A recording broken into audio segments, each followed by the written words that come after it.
Hello and welcome to Hank Games with no Hank. It's your host, John Green. Sorry that there's no Hank here. So today we are, of course, the Swindon Town Swoodly Poopers here still in League One, but with only 6 matches left to play in the League One season, down 6 points to Sheffield Wednesday, the leaders of League One. And today we're playing Notts County. Notts County, our mortal enemies for the day. Up front, you'll see we've got John Green and John Green. We've got Fat Lucas in the goal, and then some other players in the middle who generally don't figure into proceedings very much. Okay, today I'm going to talk about, it was suggested by Driving on Wires, one of the most upvoted comments from my previous video was that to talk about the writing of An Abundance of Catherines, which of course, oh God, Spicer. Fortunately, he was terrified of D. Lucas in goal, so no problem. One of the most upvoted comments was to talk about the writing of An Abundance of Catherines, which gives me the opportunity to talk about getting dumped, which is one of my favorite things to talk about because it's one of my areas of expertise. My areas of expertise, including, of course, conjoined twins, getting dumped, and that's about it. All right, so yes, I got dumped a lot when I was a young man. Get that ball in the goal, John Green. You embarrass me. You embarrass John Greens everywhere. I got dumped a lot when I was a teenager, when I was in college, and then also that was really not my best pass. Right when I was writing Looking for Alaska, I got dumped a couple times pretty seriously, and I was thinking a lot in those days about. Wow, I almost gave up a goal there. I was thinking a lot about breaking up and what happens and why you get dumped and why it is that there are kind of two sorts of people in the world, dumpers and dumpies. Like at the time I really did believe that like people were either essentially, oh no, I'm playing like a dumpy. At the time I believed that people were essentially either, oh no, L. Hughes. Longsford Hughes with a goal, and Swindon Town Swoodly Poopers are down 1-0, and suddenly, and look, John Green can't even pass to John Green. This is an embarrassment. We've got to get focused here.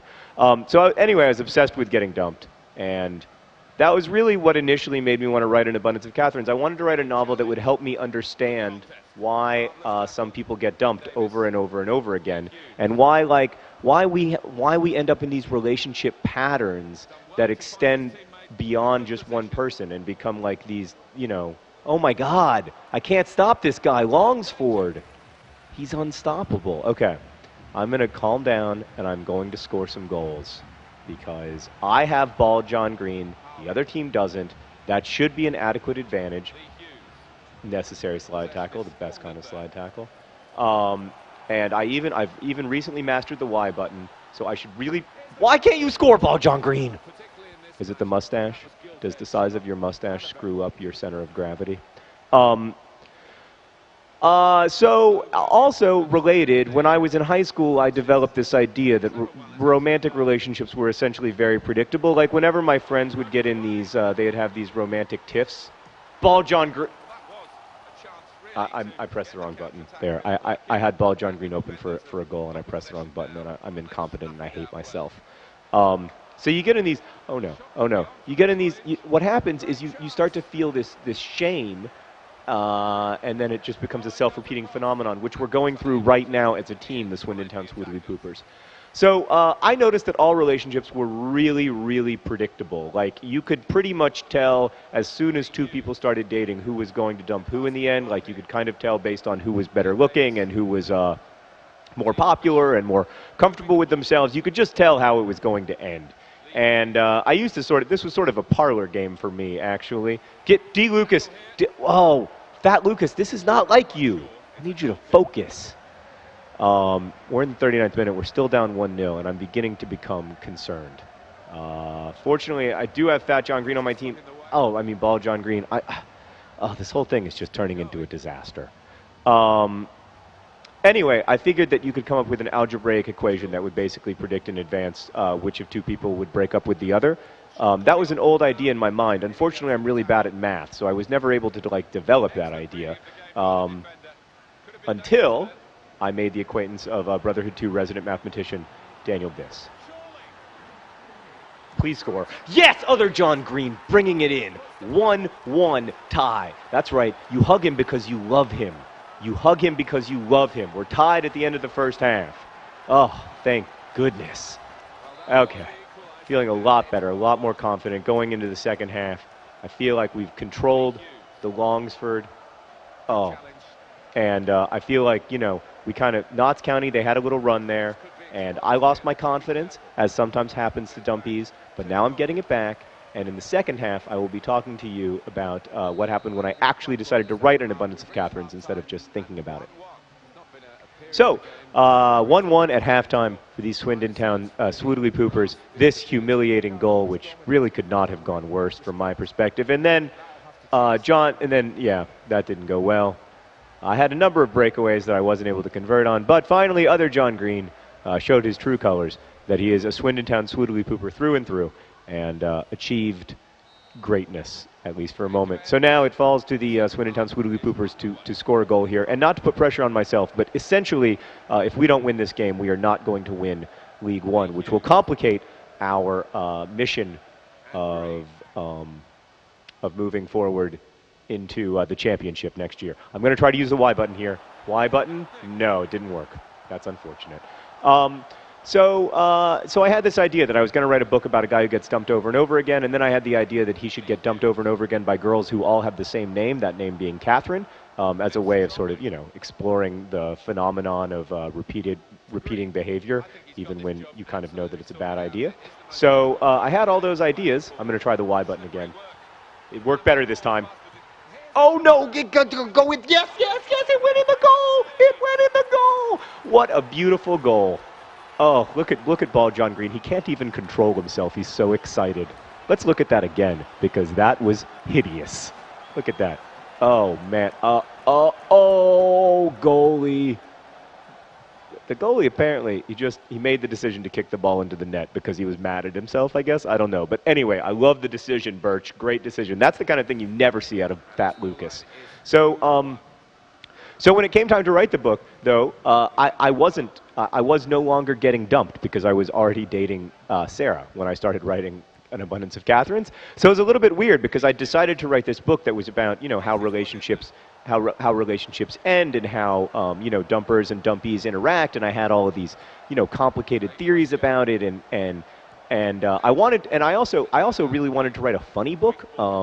Particularly after writing Looking for Alaska, I was ready to write a comic novel, and I love the genre of the comic novel. I think there's so many great comic novels in American history, and now it's a blowout thanks to Other John Green. So Other John Green has 2 goals, Bald John Green has 1 goal. Other John Green is going to focus now on getting his hat trick, and the people of Swindon rejoice. So it was a little bit weird to be writing this like funny book about getting dumped when I was increasingly becoming aware that I was never going to get dumped again. But that gave me the perspective that I needed to write the novel, I think, because when I first started writing the novel, all of my theories about dumpers and dumpies seemed completely legitimate to me, and then slowly I realized that they were comical and farcical and insane, and that, you know, the truth is that in every relationship there are 2 people. And at the end of that relationship, and all relationships do end, as Colin Singleton points out in An Abundance of Catherines, relationships end in, you know, breakup, divorce, or death.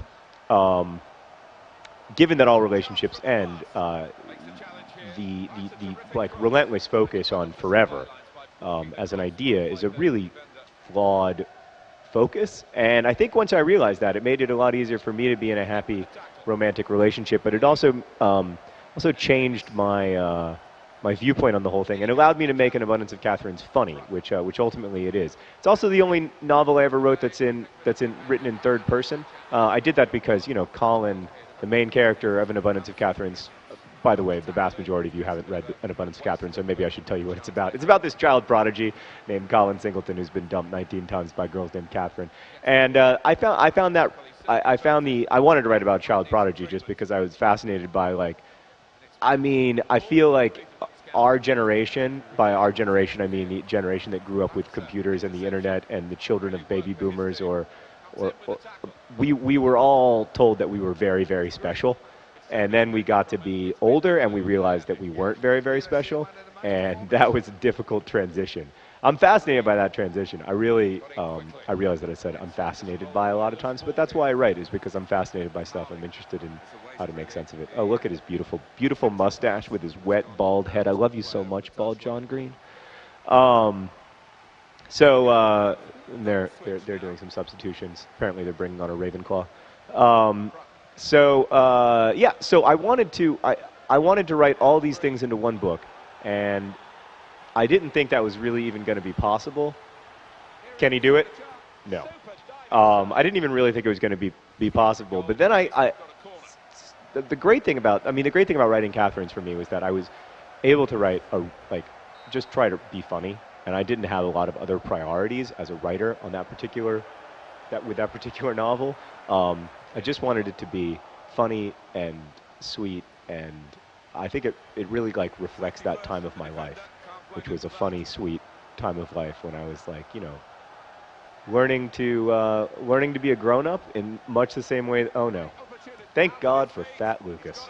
Learning to be a grown-up in much the same way that Colin is, and also learning to be in a mature romantic relationship in much the same way that Colin is. Although Colin is doing it at the age of 18. And I, of course, did it at the age of... Oh! He did it! Other John Green with a hat trick, a beautiful hat trick. And John Green hugs John Green, and they celebrate together. It's moving. Let's look at that one more time. John Green stopped once, but he will not be stopped twice. Brings it in with his beautiful, beautiful puffy-haired head. So when I look back and I look back at Catherine's, what I mostly see is a novel that reflects... really reflects what I was when I wrote it, which is more true of that novel than anything else I ever wrote. So, the goals were scored by John Green, John Green, John Green, and John Green, and we came from behind. We were 1-0 down. We win 4-1. Swindon Town continues its inexorable march to the Premier League. Next time, you will see us in an intense, intense game, another must-win game here at the end of the season for Swindon Town.